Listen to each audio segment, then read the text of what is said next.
AMD's 9950X3D2 launch has one goal: control the narrative, not just in the West, globally, and the clearest proof comes from China. When AMD sent out samples, they didn't pick the most professional outlets. They picked the most obedient. Tech PowerUp, famous for deep, honest testing, was told no units available. Gamers Nexus and Computer Base, same story. The media most likely to test cache scheduling, CCD latency, and real-world gaming flaws all shut out. But here's what the West largely missed: China's CHH is effectively the Gamers Nexus of the Chinese-speaking world. They don't do sponsored reviews. They test, they criticize, they tell the truth. And when CHH requested a sample, AMD gave them absurd excuses and refused.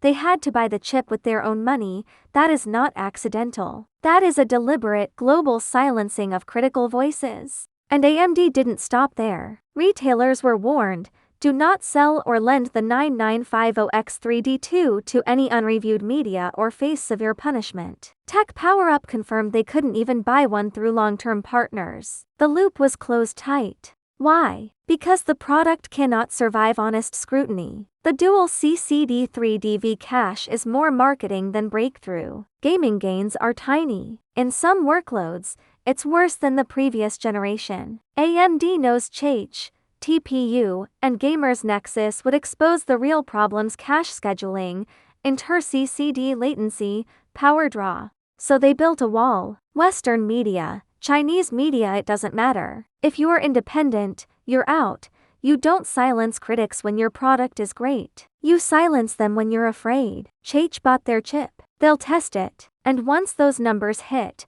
AMD's carefully managed story will collapse. Short-term control, long-term damage. See you next time.